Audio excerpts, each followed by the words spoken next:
the Government of India established the Dedicated Freight Corridor Corporation of India DFCCIL on 30th October 2006 to undertake construction of this project. India's first two DFCs, Western Dedicated Freight Corridor from Dadri in Uttar Pradesh to Navi Mumbai in Maharashtra, and Eastern Dedicated Freight Corridor from Ludhiana in Punjab to Dankuni in West Bengal, are aimed to decongesting the railway network by moving 70% of India's goods train to these two corridors.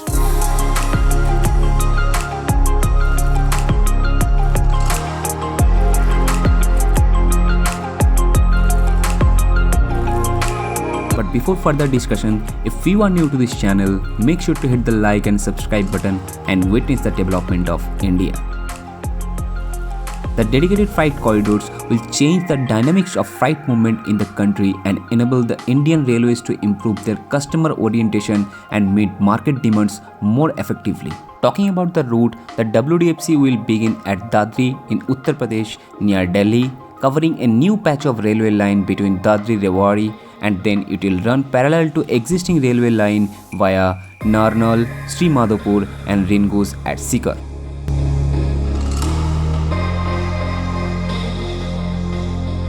The other important stations will be Fulera and Marwar Junction in Rajasthan, Palanpur, Amli Road in Sabarmati, Makarpura in Vadodara, Kothangam, Kosad in Gujarat, and Vasai Road in Maharashtra before it terminates at JNPT, the Navaseva port in Maharashtra Raigad district. The total length of this freight corridor is 1504 km, which will cover 177 km in Haryana, 567 km in Rajasthan, 565 km in Gujarat, 177 km in Maharashtra, and 18 km in Uttar Pradesh.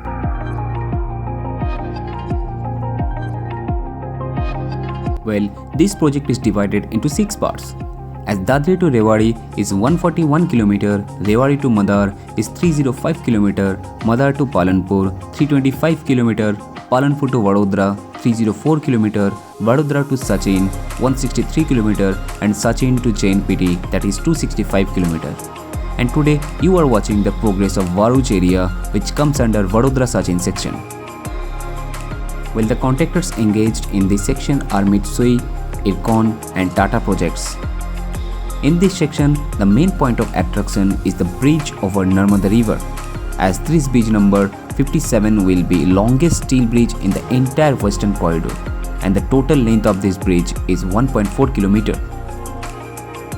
Talking about some features of this freight corridor, these corridors are proposed to adopt world-class and state-of-the-art technology. Significant improvement is proposed to be made in the existing carrying capacity by modifying basic design features. The permanent way will be constructed with significantly higher design features that will enable it to withstand heavier loads at higher speeds. Simultaneously, in order to optimize productive use of the right of way, dimensions of the rolling stock is proposed to be enlarged. Both these improvements will allow longer and heavier trains to ply on the dedicated freight corridors. 25 tons axle load wagons are expected to run on this freight corridor. This will significantly increase throughput on Indian Railway. Like the existing height on the Indian Railway is 4.265 meter. On DFC, it will increase to 7.1 meter for double stack and 5.1 meter for single stack. The existing width is 3.2 meter, where on DFC it will be 3.66 meter. On existing Indian Railway, the width of the container stack is single stack system, where on DFC it will be double stack on Western Corridor and single stack on Eastern Corridor. Where the existing length is 700 meter, on DFC it will be 1.5 km. The train load on existing railway system is 5400 ton, where on DFC it will be 13,000 ton. The existing design axle load is 22.9 ton or 25 ton. On DFC, all tracks are designed for 25 ton, where bridges and formation designed for 32.5 ton load.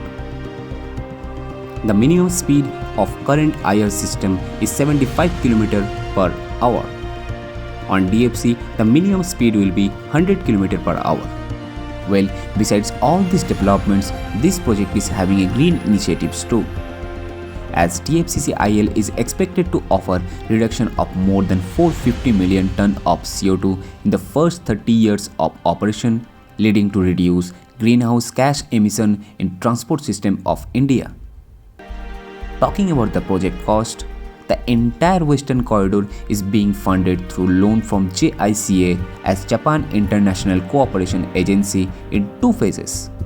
Well, phase 1, that is Rewari to Vadodara, the loan amount of 22,667.9 crore, and the phase 2 as Vadodara to JNPT, the loan amount of 19,225.5 crore.